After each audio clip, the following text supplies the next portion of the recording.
Bismillahirrahmanirrahim. Alhamdulillahilladzi lahu ma fis samawati wa ma fil ardi wa lahul hamdu fil akhirah.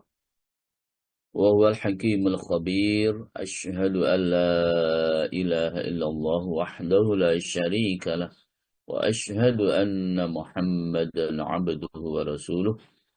Allahumma salli wa sallim ala sayyidina Muhammad wa ala alihi wa ashabihi wa man tabi'ahum bi ihsanin ila yaumil qiyamah.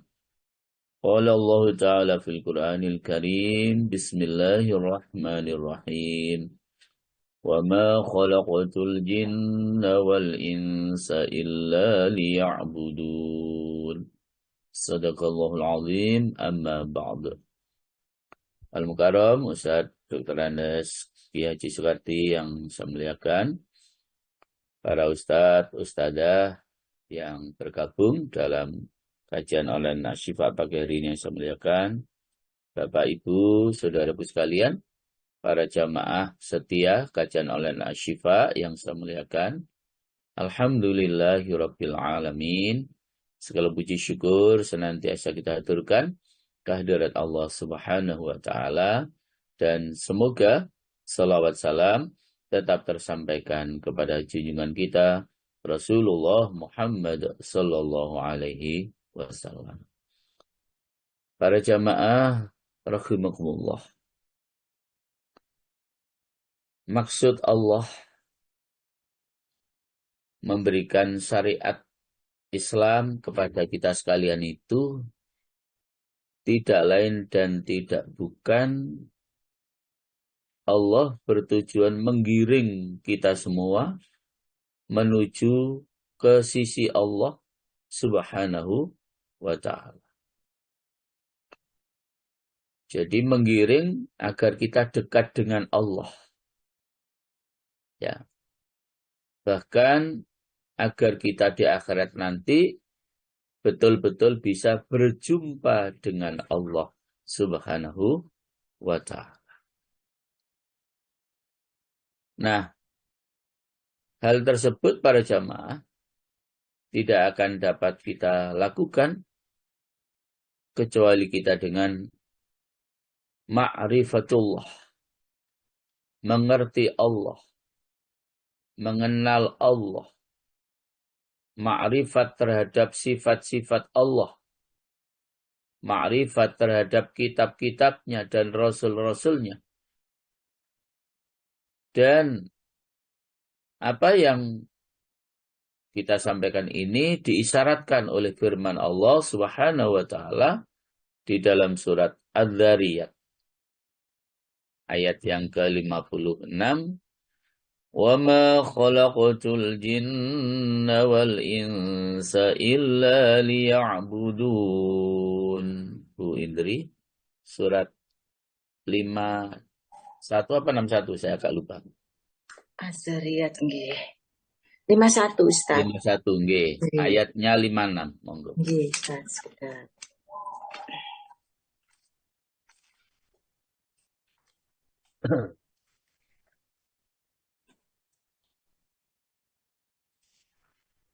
A'udzubillahi minasyaitonirrajim. Aku tidak menciptakan jin dan manusia, melainkan agar mereka beribadah kepadaku. Bapak Ibu, kata Allah, dan aku tidak menciptakan jin dan manusia, melainkan supaya mereka beribadah kepadaku. Mereka menyembahku. Artinya para jemaah, agar mereka, kita semua ini, menjadi hambanya Allah. Menjadi hambaku, kata Allah. Dan hamba itu tidak menjadi hamba yang sebenarnya selama tidak ma'rifat kepada Tuhannya. Tidak ma'rifat dengan sifat-sifatnya. Jadi Bapak Ibu rahimahullah, kita tidak akan menjadi hamba Allah yang sebenarnya selama kita tidak ma'rifat kepada Tuhan kita. dengan sifat ketuhanan dan mengenal dirinya dengan sifat kehambaan, dan tidak boleh tidak bahwa ia mengenal dirinya berarti juga harus mengenal Tuhannya. Bapak Ibu rahimakumullah, memang sebaik-baik sifat manusia itu adalah irfan, memiliki ilmu yang mendalam. Jadi sebaik-baik sifat manusia itu adalah irfan, memiliki ilmu yang mendalam. Dan sebaik-baik irfan, memiliki ilmu yang mendalam adalah ad-dayan, mengenal Tuhan, mengetahui Tuhan atau mengenal Tuhan, itulah ad-dayan. Jadi ilmu itu memang menjadi sifat terbaik buat kita sebagai hamba Allah.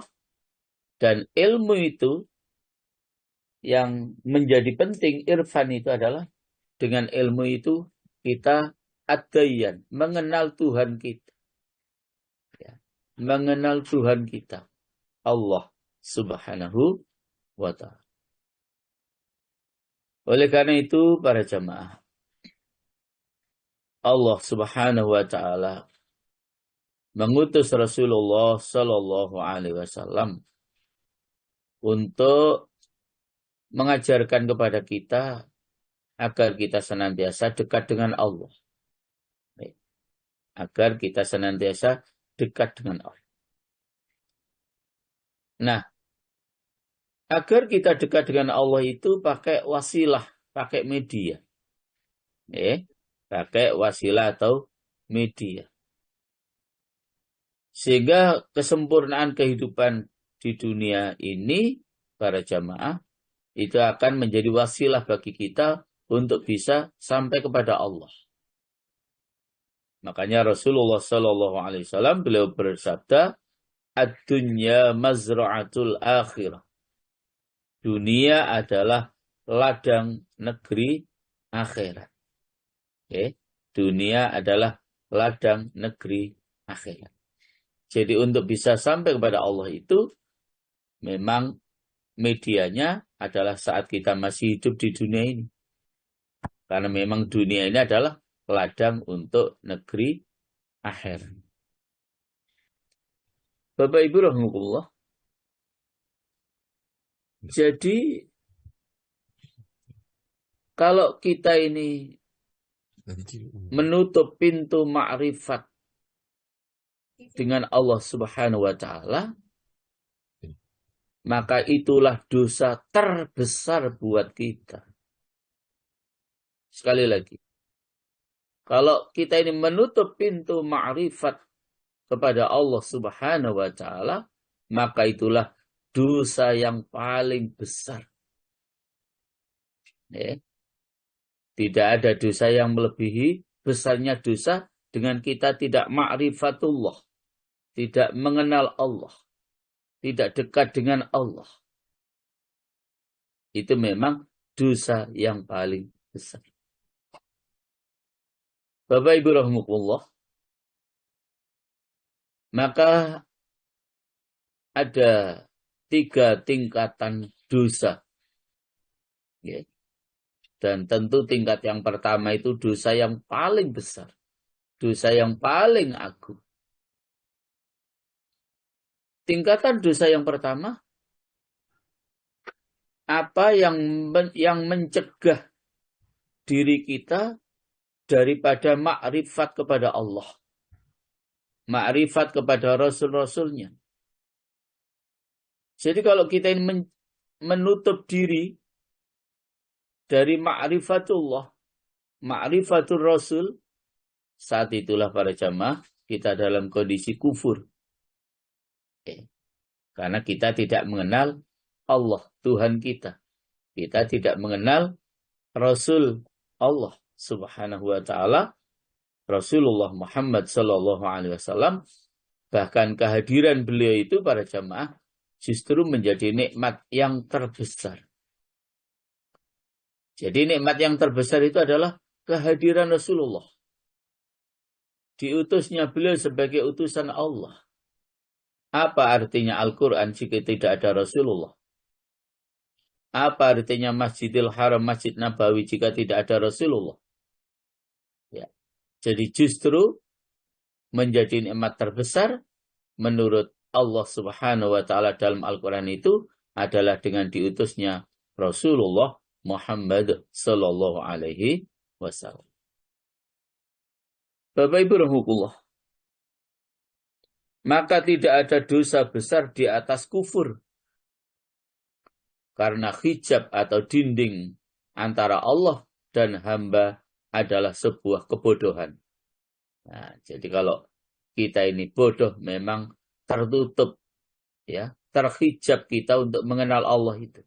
Jika kita dalam kondisi bodoh. Makanya tadi sebaik-baik sifat manusia adalah irfan, ya, yaitu memiliki ilmu yang mendalam, dan sebaik-baik irfan adalah dayan, mengenal Tuhan kita Allah Subhanahu wa Ta'ala. Bapak Ibu para jamaah, perantara yang mendekatkan hamba kepada Allah adalah ilmu dan ma'rifat. Jadi perantara yang mendekatkan hamba kepada Allah itu adalah ilmu dan ma'rifat. Tentu dekatnya kita dengan Allah itu menurut kadar makrifat kita masing-masing. Jauhnya kita kepada Allah itu karena menurut kadar kebodohan kita masing-masing. Dan mengiringi kebodohan yang dinamakan kufur adalah rasa aman dari percobaan tipu daya Allah dan berputus asa dari rahmat-Nya. Karena sesungguhnya ini juga kebodohan yang sebenar-benarnya. Barang siapa makrifat kepada Allah, maka tidak tergambar bahwa ia merasa aman, dan tidak tergambar bahwa ia berputus asa. Dan sesudah tingkat ini adalah bid'ah-bid'ah yang berhubungan dengan Allah, sifat-sifatnya dan perbuatan Allah Subhanahu wa Ta'ala. Itulah Bapak Ibu tingkatan dosa pertama yang paling besar, yaitu kita tidak ma'rifatullah, tidak pula ma'rifatul Rasul, tidak mengenal Allah, tidak mengenal Rasul, tidak dekat dengan Allah dan tidak dekat dengan Rasul. Kenapa itu terjadi? Terhalang oleh kebodohan kita. Terhalang oleh kebodohan kita. Tingkat yang kedua para jamaah adalah jiwa. Karena dengan kekal dan pemeliharaannya dapat terus-menerus hidup dan berhasil makrifat kepada Allah. Maka membunuh jiwa tidak boleh tidak adalah dosa besar, termasuk dosa besar. Walaupun tingkatannya di bawah kufur. Ya, di bawah kufur. Ya. Karena kufur ini menabrak maksud yang sebenarnya. Sedangkan pembunuhan jiwa ini menabrak perantara menuju maksud. Jadi kalau sudah kufur itu jamaah, ya sudah. Itu menabrak maksud yang sebenarnya, artinya karena kita tidak kenal Allah, kita tidak mengenal Rasul, itu memang sudah puncak. Tapi dengan kita membunuh seseorang, ya, pembunuhan jiwa, itu hanya menabrak perantara menuju ma'rifatullah. Kalau orang itu kemudian terbunuh, maka sudah tidak lagi bisa ma'rifatullah. Ya. Sehingga kemudian dosa membunuh itu memang menjadi tingkatan kedua. Setelah tingkatan yang pertama. Kenapa? Karena dengan kita membunuh seseorang, dia sudah tidak bisa lagi ma'rifatullah, bahkan tidak bisa lagi di dalam melaksanakan berbagai ibadah demi ibadah kepada Allah Subhanahu wa Ta'ala. Bapak Ibu para jamaah, Bagaimana dengan sekedar seseorang itu memukul tangannya, menempeleng kepalanya, menjewer telinganya, memotong kakinya misalnya, tentu dosanya ya di bawah membunuh secara keseluruhan itu. Jadi dosanya di bawah membunuh seseorang secara keseluruhan badannya dan seterusnya itu meninggal dunia itu memang dosanya di bawah itu. Demikian pula para jamaah dengan zina. Jadi memang zina ya, dan liwat. Jadi ini memang tingkat dosanya juga di bawah. Kenapa? Sesungguhnya itu tidak menghilangkan pokok wujud atau adanya, artinya masih hidup tapi melakukan perbuatan zina. Tetapi yang jelas dengan perbuatan zina itu mengacaukan keturunan dan membatalkan hak atas waris mewarisi dan bahkan menghilangkan hak saling tolong menolong dan seterusnya dan seterusnya. Nah, jadi kemudian jika seseorang yang telah berbuat zina itu satu saat sadar Bapak Ibu, kemudian bertobat kepada Allah, maka masih ada kesempatan untuk ma'rifatullah. Hanya memang zina itu sekali lagi menghilangkan, tidak menghilangkan pokok wujud atau adanya, tetapi mengacaukan keturunan, membatalkan hak saling mewarisi, bahkan hak saling tolong-menolong, tidak jelas karena tidak teratur ya nasabnya dan seterusnya dan seterusnya. Ya. Oleh karena itu, Bapak Ibu rahmatullah, ya, tentu perbuatan-perbuatan kemaksiatan seperti itu memang masih ada jalan untuk bertobat kepada Allah. Ya. Masih ada jalan untuk bertobat kepada Allah Subhanahu wa ta'ala. Ya, memang zina itu para jamaah lebih berat daripada liwat. Liwat itu homoseksual. Jadi dosanya memang lebih berat daripada liwat atau homoseksual. Karena nafsu syahwat mendorong kepada zina dari dua pihak. Antara laki-laki dan perempuan. Maka banyak terjadinya dan besar bekas bahayanya disebabkan banyaknya daripada perbuatan-perbuatan yang dilakukan dengan melakukan zina atau mungkin juga liwat tersebut. Tingkatan yang ketiga, yang lebih rendah atau lebih ringan dosanya dibanding yang pertama dan yang kedua, adalah yang berhubungan dengan harta. Yang berhubungan dengan harta. Kenapa? Ya karena harta itu menjadi wasilah untuk kehidupan makhluk ini. Harta itu menjadi perantara agar kita bisa hidup di dunia ini. Maka tidak boleh berkuasanya makhluk untuk memperoleh harta menurut kehendak mereka. Sehingga dengan penguasaan, pencurian, korupsi, dan lain sebagainya,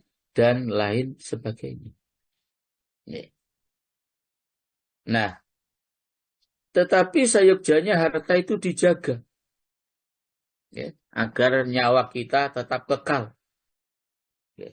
Dengan kekalnya harta itu.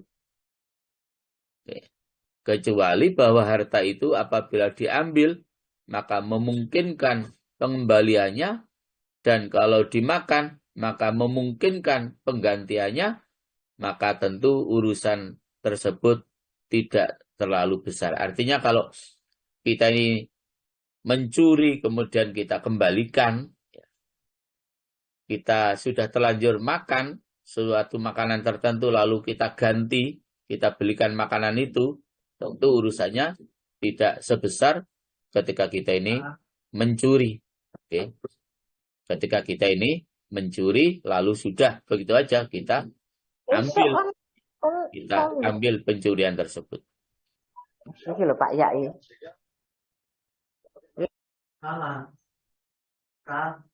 Bapak Ibu rahimakumullah.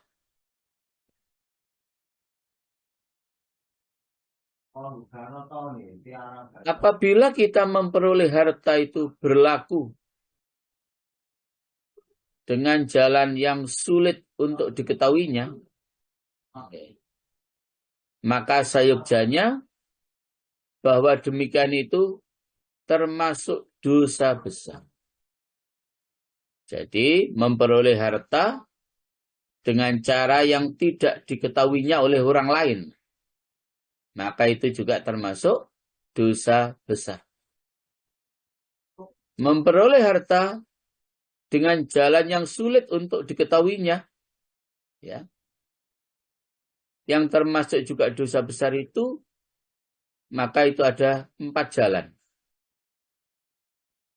Yang pertama, para jamaah, dengan jalan sembunyi, yaitu pencurian. Karena apabila tidak bisa dilihat menurut kebiasaan, maka bagaimana itu dapat diketahuinya.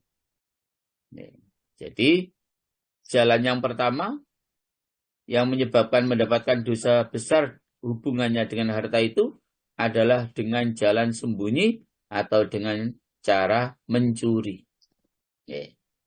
Jadi mencuri itu para jamaah pasti berupaya tidak ada orang yang mengetahuinya. Baik orang yang memiliki harta itu sendiri maupun juga orang lain. Jangan lihat itu di video-video yang di-share, mencuri sandal di masjid, mencuri kotak amal, itu kan tolah-toleh dulu. Lihat kanan, kiri, depan, belakang, nggak ada orang, baru langsung diambil itu uang dalam kotak amal jariah itu. Baru diambil itu sandal atau sepatu kita. Setelah toleh kanan, kiri, depan, belakang tidak ada orang. Nah, jadi itu jalan pertama untuk mencari harta dengan cara sembunyi. Artinya dengan cara mencuri.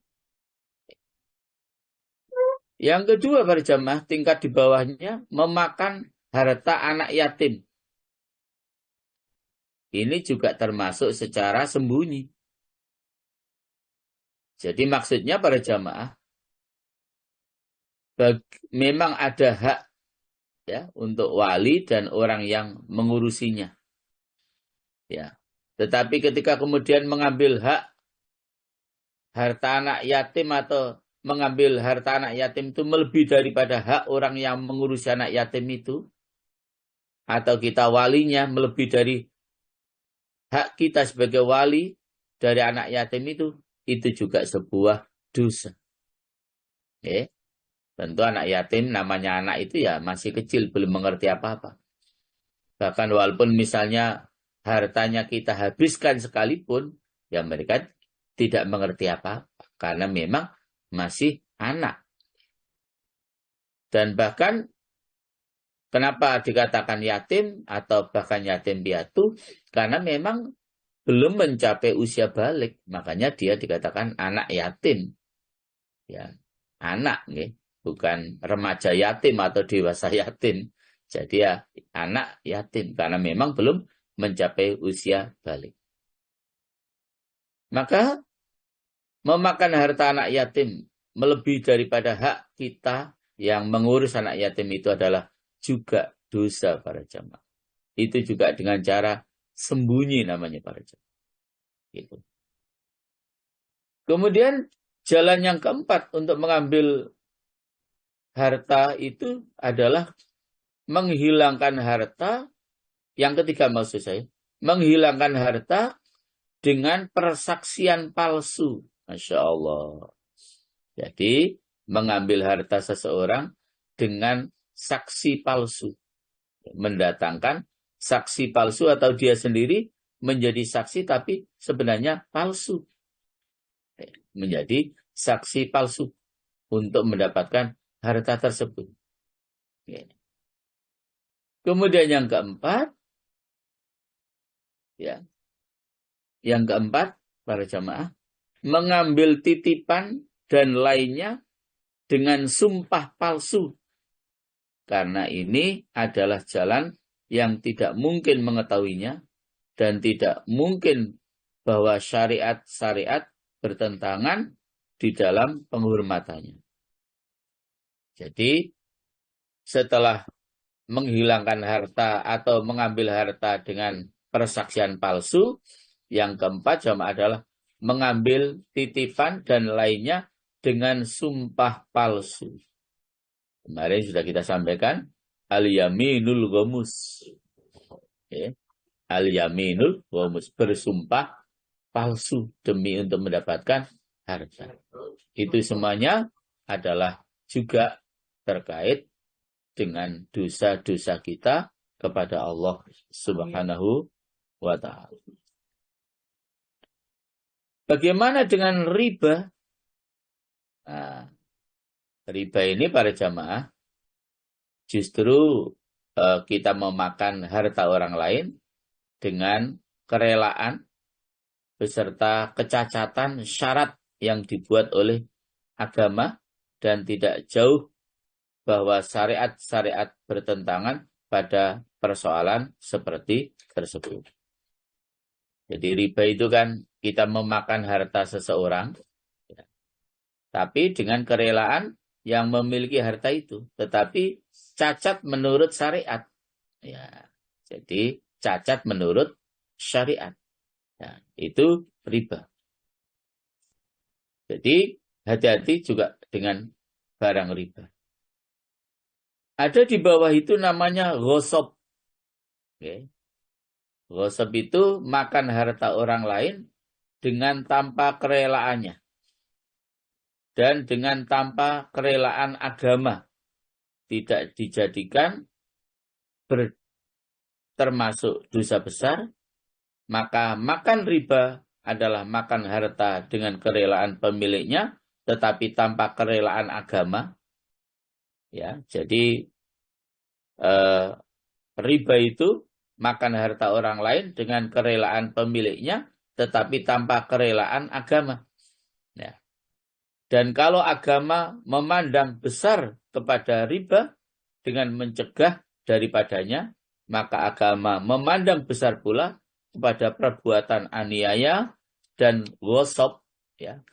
Demikian pula dengan perbuatan-perbuatan yang lain yang tidak dibenarkan di dalam syariat Islam. Okay. Perbuatan-perbuatan lain di dalam syariat Islam. Bapak Ibu rahimahullah. Jadi demikian sangat sulit memang bagi kita untuk bisa dengan lebih tegas istilahnya menetapkan kriteria jenis-jenis dosa-dosa besar, ya, dan bahkan dosa-dosa secara umum.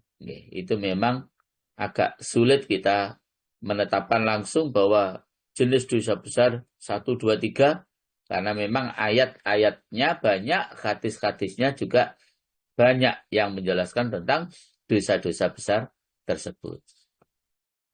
Di antara hadis yang disampaikan oleh Imam Al-Hakim dari hadis sahabat Abu Hurairah, Rasulullah SAW, beliau bersabda, as-salatu ilas salati kafaratun wa ramadhanu ila ramadhani kafaratun illa min thalath isyraku billah wa tarku sunnah wa naqsu safqah.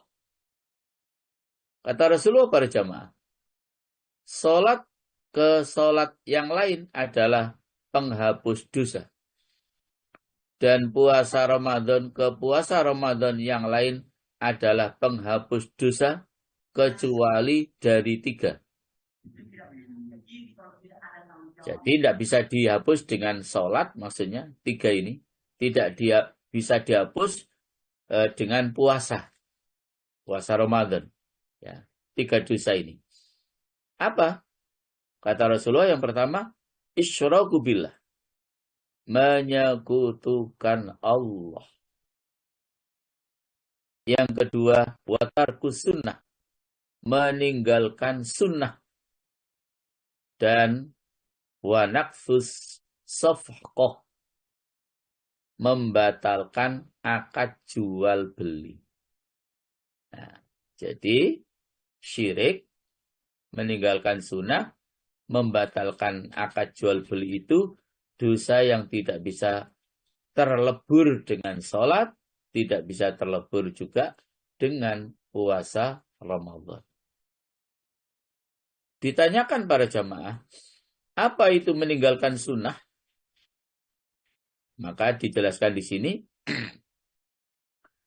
adalah keluar dari jamaah kaum muslimin. Oke. Jadi meninggalkan sunnah itu jika kita keluar dari jamaah kaum muslimin. Ya. Sehingga kita ini harus berjamaah. Oke. Dan kita berada dalam jamaah ahlus sunnah wal jamaah. Alhamdulillah. Jadi kita selalu berpegang teguh kepada ajaran Allah yang ada di dalam Al-Quran. Demikian ajaran Rasulullah Sallallahu Alaihi Wasallam yang ada di dalam hadis-hadis beliau. Bahkan perbuatan atau contoh-contoh perbuatan yang dilakukan oleh para sahabat-sahabat Rasulullah Sallallahu Alaihi Wasallam. Itulah yang dimaksud ahlus sunnah wal jamaah. Orang yang berpegang teguh terhadap Al-Quran dan Al-Hadis serta perbuatan para sahabat-sahabat Rasulullah Muhammad Sallallahu Alaihi Wasallam. Jadi kita memang tidak boleh keluar dari jamaah kaum muslimin. Itu yang dimaksud. Apa yang dimaksud meninggalkan sunnah? Sekali lagi dijawab dalam kitab Ihya Ulumuddin ini, jika kita keluar dari jamaah kaum muslimin. Dan membatalkan akad, ya. Tadi membatalkan akad itu apa? Di sini juga dijelaskan, membatalkan akad adalah seseorang melakukan baiat kepada seseorang, kemudian keluar kepadanya dengan pedang untuk membunuhnya. Jadi setelah baiat justru orang yang membaiat tadi dibunuh. Nah, itu namanya membatalkan akad. Oke. Maka inilah contoh-contoh, ya, dari kata-kata itu tidak mencakup dengan bilangan semuanya dan tidak menunjukkan kepada definisi yang jami secara keseluruhan, maka ia tetap samar dan tidak boleh tidak. Memang agak sulit kita sekali lagi menetapkan kriteria apakah dosa besar itu ini saja atau yang lainnya. Demikian pula dosa-dosa kecil memang akan sangat sulit untuk kita definisikan secara pasti. Jadi akan agak sulit kita definisikan secara pasti. Bapak Ibu rahimakumullah. Dengan sekian banyak dosa yang kita lakukan, maka Bapak Ibu, kita tidak boleh berputus asa dari rahmat Allah Subhanahu wa ta'ala. Tidak boleh berputus asa dari rahmat Allah Subhanahu wa ta'ala. Karena menurut surat Az-Zumar ayat yang ke-53, memang tidak ada dosa yang tidak diampuni oleh Allah Subhanahu wa ta'ala. Makanya kalau kita melihat bentuk-bentuk pengungkapan taubat di dalam Al-Quran itu para jamaah, begitu amat sangat banyak bentuk-bentuk pengungkapan taubat kita kepada Allah yang Allah sebutkan di dalam Al-Quran. Yang pertama para jamaah, taubat dengan kalimat at-taubat itu sendiri. Jadi kalau menurut bahasa, taubat itu adalah rujuk, kembali kepada Allah. Taubat dengan kata at-taubat di dalam Al-Quran itu Allah sebutkan sebanyak 81 kali. Ya. Jadi artinya kesempatan kita untuk bertobat kepada Allah dengan kalimat tobat itu sendiri itu sebanyak itu. Jadi Allah sebutkan sampai 80 kali kalimat at-taubat di dalam Al-Quran yang Allah sebutkan sebagai salah satu kesempatan bagi kita untuk kembali kepada Allah Subhanahu wa ta'ala. Kemudian berikutnya para jamaah, pengungkapan kalimat taubat ya dengan kalimat al-afwu ya, dengan kalimat al-afwu ya. Kemaafan Allah memaafkan. Itu Allah sebutkan dalam Al-Quran sampai 35 kali ya. Jadi kalimat al-afwu ya, Allah memaafkan kesalahan kita, itu Allah sebutkan sampai sebanyak 35 kali. Ya. Allah dawuh misalnya di dalam surat An-Nisa. Ini salah satu saja, ayat 149 Bu Indri. In tubdu khairan aw tukhfuhu aw ta'fu an su'in fa inna Allah kana 'afuwan qadira. Bu Indri. Injil Ustaz 149 nggih Ustaz. 149. Nggih. Jika kamu menyatakan sesuatu kebajikan, menyembunyikannya atau memaafkan sesuatu kesalahan orang lain, maka sungguh Allah Maha Pemaaf, Maha Kuasa. Afwan. Okay. Allah Maha Pemaaf, sekaligus Allah Qadiran, Maha Kuasa. Itu Allah sebutkan sebanyak 35 kali dalam Al-Quran. Kata maaf dari Allah Subhanahu wa ta'ala. Kita dimaafkan oleh Allah Subhanahu wa ta'ala. Kemudian yang berikutnya dengan kata at-takfir. Okay. Kaffara yukaffiru. Artinya menutup. Okay. Ada 14 kali Allah menyatakan dengan memaafkan atas dosa-dosa yang kita lakukan itu dengan bahasa Al-Quran adalah at-takfir. Jadi at-takfir. Misalnya salah satu ayatnya Allah sebutkan di dalam surat Muhammad. Surat yang ke-47 ayat yang kedua. Allah berfirman, وَالَّذِينَ آمَنُوا وَعَمِلُوا الصَّالِحَاتِ وَآمَنُوا بِمَا نُزِّلَ عَلَى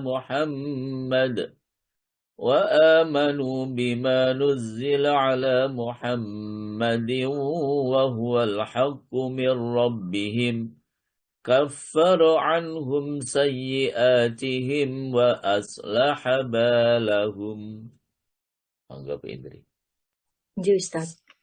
Dan orang-orang yang beriman kepada Allah dan mengerjakan kebajikan, serta beriman kepada apa yang diturunkan kepada Muhammad, dan itulah kebenaran dari Tuhan mereka.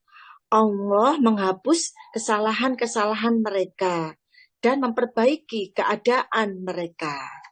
Kaffara anhum sayyi'atihim. Kaffara, at-takfir. Allah menghapus, menutup kesalahan-kesalahan mereka. Jika kita amanu wa amilus solihat, bahkan wa amanu bima nuzzila ala Muhammad. Dan percaya, beriman kepada apa-apa yang diturunkan oleh Allah kepada Nabi Muhammad sallallahu alaihi wasallam. Jadi dengan kalimat at-takfir itu ada 14 kali Allah menyebutkan. Yang berikutnya para jemaah, bentuk pengampunan Allah dengan selain kalimat taubat Yang berikut adalah dengan kalimat al-ghufran. Masya Allah.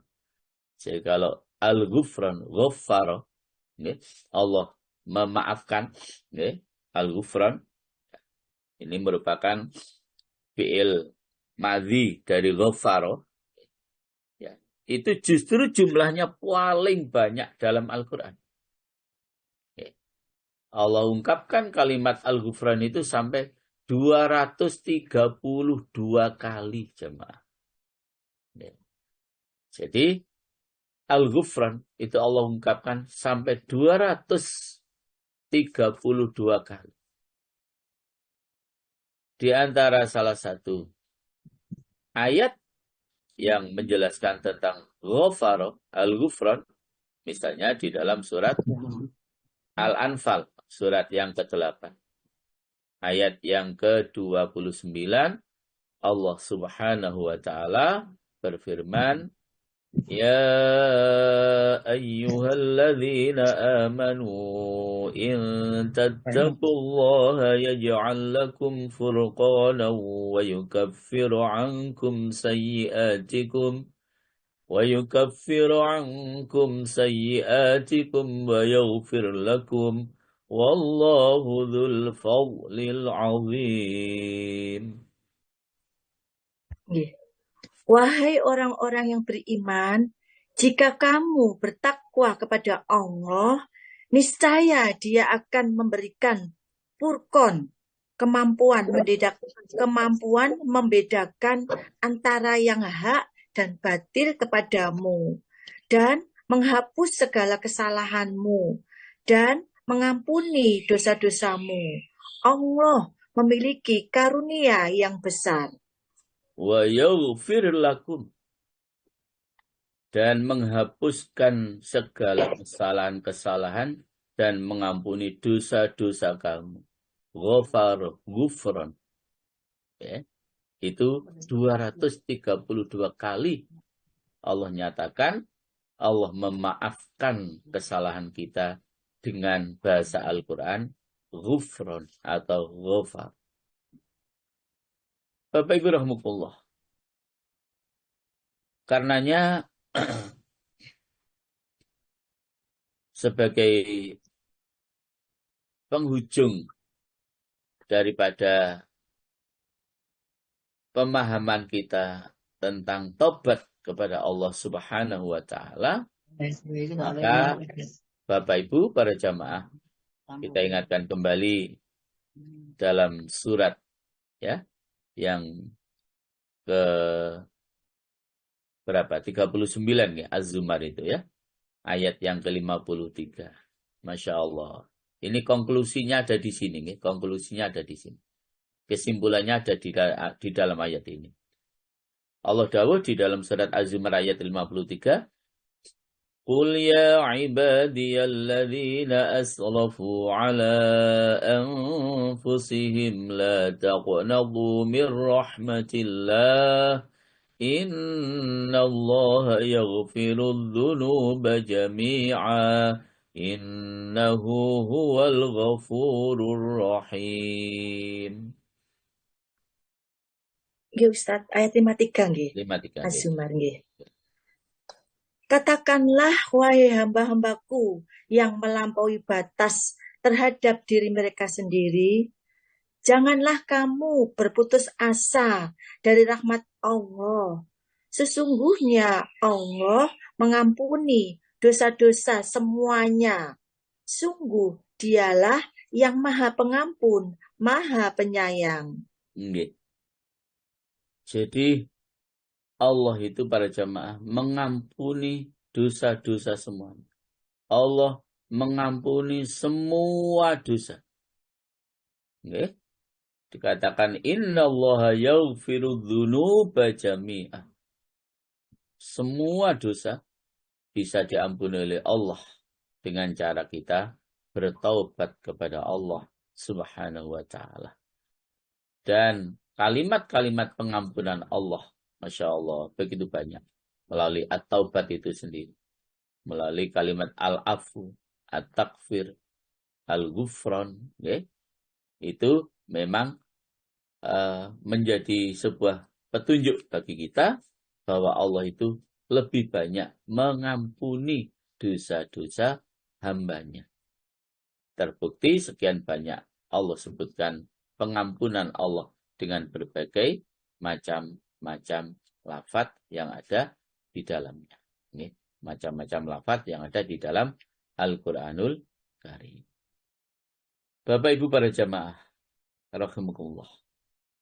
Memang jangankan dosa besar, dosa kecil pun harusnya para jamaah kita berusaha untuk kita hindarkan. Berusaha semaksimal mungkin untuk kita tinggalkan. Insya Allah dengan kita berusaha untuk meninggalkan dosa-dosa kecil, maka dosa-dosa besar pun lebih hati-hati, tidak mungkin kita akan melaksanakan dosa besar. Orang yang dosa kecil saja kita tinggalkan, apalagi kita sampai melaksanakan dosa besar. Na'udzubillah min dzalik. Jadi kalau yang kecil saja tidak kita lakukan, apalagi dosa yang besar. Malah sama sekali kita sangat takut untuk melaksanakan dosa-dosa besar tersebut. Nah, Bapak Ibu para jamaah, kalau kemudian tinjauannya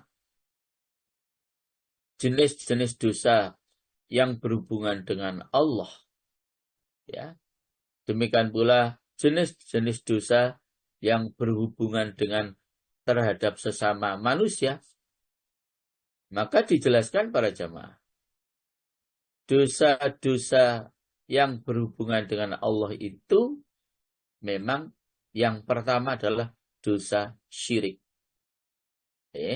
Dosa syirik. Allah menyebutkan kalimat syirik dalam berbagai bentuknya di dalam Al-Quran itu sebanyak 161 kali. Hati-hati. Jadi Allah sebutkan kalimat syirik dalam berbagai bentuknya di dalam Al-Quran itu sebanyak 161 kali. Ya. Jadi kita mesti berhati-hati. Nah, ada 8 ayat yang ada di dalam Al-Quran yang melarang kepada kita untuk berbuat syirik tersebut. Jadi 8 ayat ini jelas memang melarang bagi kita untuk berbuat syirik. Dan kalimat syirik itu sekali lagi Allah sebutkan dalam berbagai bentuknya sampai sebanyak 161 kali. Maka kita mesti harus berhati-hati para jamaah. Jadi larangan-larangan untuk berbuat syirik itu memang luar biasa, sangat banyak.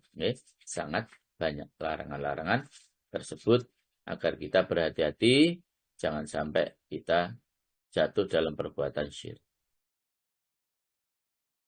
Dosa yang terkait dengan Allah yang kedua adalah dosa kemunafikan. Jadi yang pertama tadi dosa syirik, kemusyrikan. Yang kedua ini dosa kemunafikan.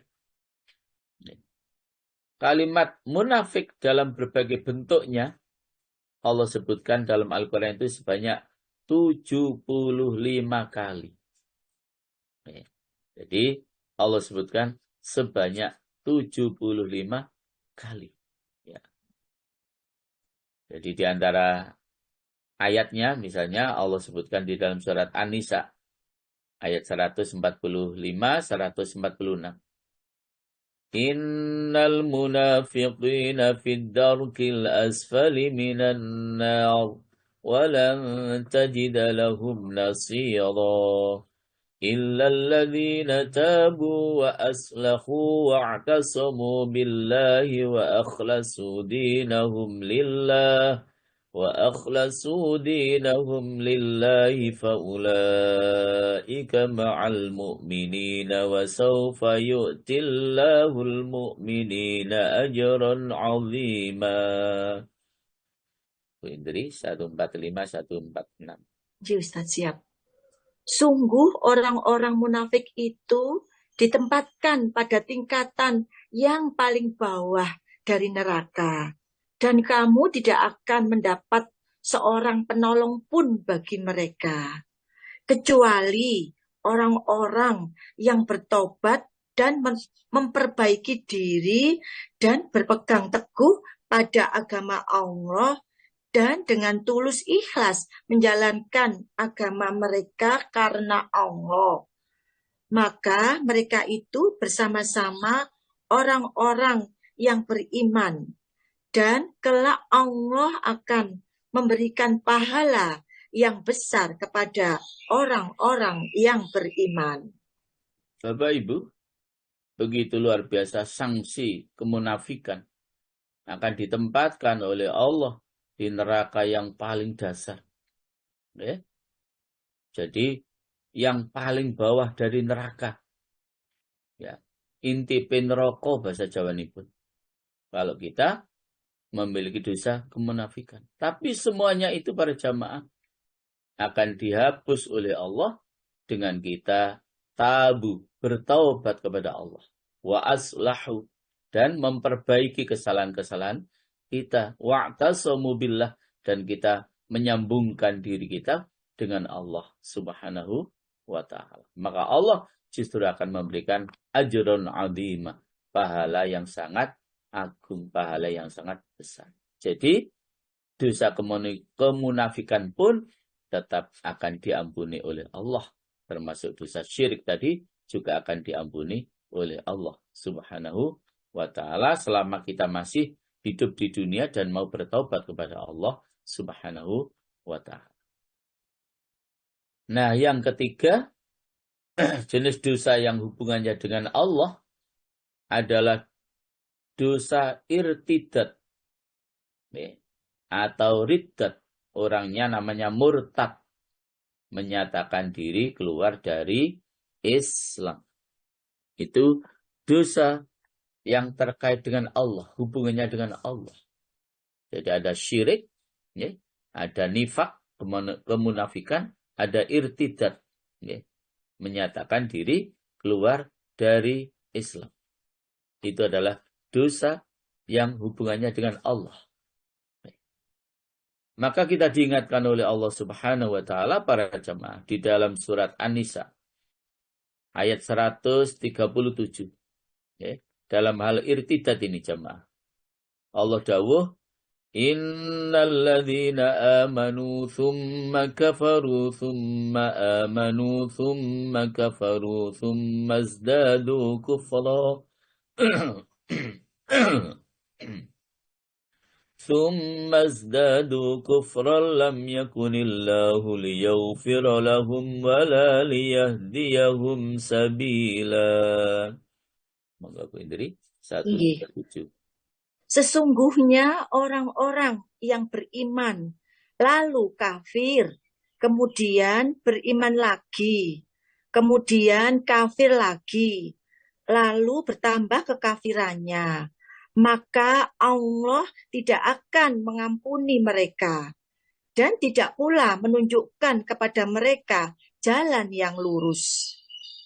Bapak Ibu, peringatan Allah dengan ayat ini begitu jelas. Ya.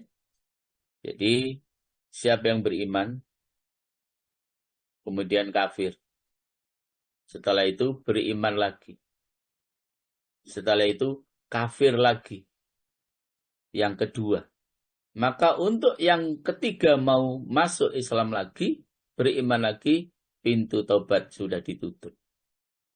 Oke. Jadi untuk iman yang ketiga sudah ditutup oleh Allah.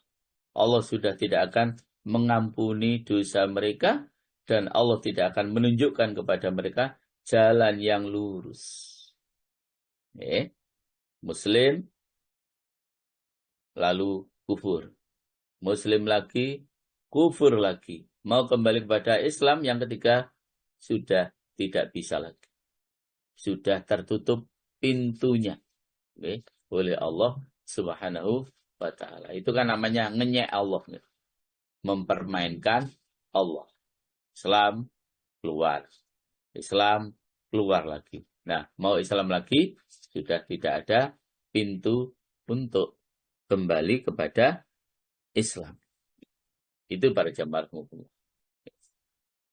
Nah, Bapak Ibu para jamaah rahimahumullah, itulah dosa-dosa yang hablum minallah. Nih. Bagaimana dengan dosa-dosa yang hablum minan nas? Nih. Al-Quran juga menyebutkan para jamaah ada dosa karena membunuh, ya. Ada dosa karena menuduh wanita suci berbuat zina, dan juga ada dosa karena mencuri. Ya. Ada dosa karena mencuri. Masya Allah, itu dosa-dosa yang hablum minan nas. Ya. Membunuh itu sebagaimana kemarin sudah kita sampaikan ayatnya di dalam surat Al-Maidah ayat yang ke-32. Dosanya seperti membunuh seluruh jiwa manusia. Dan kalau kita menyelamatkan satu jiwa, kita akan mendapatkan pahala seperti menyelamatkan seluruh jiwa manusia. Mencuri, untuk tobatnya maka uang yang kita curi, harta yang kita curi harus dikembalikan, baru bertobat kepada Allah Subhanahu wa ta'ala. Demikian menuduh wanita suci berbuat zina, kalau kita tidak mampu untuk mendatangkan 4 orang saksi, yang 4 orang saksi itu betul-betul melihat perbuatan zina itu dilakukan, maka tuduhan tersebut para jamaah membawa dosa yang hablum minan nas, dan orang yang menuduh dengan tanpa bisa menyebutkan atau membawa 4 orang saksi itu para jamaah, maka harus dia menerima hukuman dengan cara mendapatkan hukuman yang sangat berat, karena tuduhan itu jika tidak terbukti, sekali lagi jamaah, itu adalah menghancurkan kehormatan seseorang. Sementara dia tidak bisa menunjukkan saksi atau membawakan saksi untuk menuduh wanita suci yang berbuat zina tersebut. Hati-hati, dan itulah yang Allah jelaskan di dalam surat An-Nur, ayat yang ke-4. وَالَّذِينَ يَرْمُونَ الْمُحْصَنَاتِ ثُمَّ لَمْ يَأْتُوا بِأَرْبَعَةِ شُهَدَاءَ فَاجْلِدُوهُمْ 80 جَلْدَةً وَلَا تَقْبَلُوا لَهُمْ شَهَادَةً أَبَدًا وَأُولَئِكَ هُمُ الْفَاسِقُونَ. Bu Indri? Nggih, An-Nur ayat 4 nggih Ustaz. Okay. Dan orang-orang yang menuduh perempuan-perempuan yang baik berzina dan mereka tidak mendatangkan 4 orang saksi, maka deralah mereka 80 kali. Dan janganlah kamu terima kesaksian mereka untuk selama-lamanya. Mereka itulah orang-orang yang fasik. Bapak Ibu, begitu berat sanksinya. Harus didera 80 kali dera. Sesudah didera, dijilid, dicambuk 80 kali cambuk, maka berikutnya kesaksiannya tidak boleh diterima. Kesaksian mereka tidak boleh diterima. Untuk urusan-urusan yang lain, kesaksiannya sudah dianggap bohong. Bahkan mereka termasuk orang-orang yang fasik. Para jamaah rahimahullah, itulah dosa yang hablum minallah. Demikian pula dosa yang hablum minan nas. Mudah-mudahan dengan kita senantiasa dekat dengan Allah, bertaubat kepada Allah Subhanahu wa ta'ala, mudah-mudahan dosa-dosa kita diampuni oleh Allah Subhanahu wa ta'ala. Allahumma amin ya rabbal alamin. Demikian jamaah. Monggo Bu Ririn, ya kembalikan kepada Bu Ririn.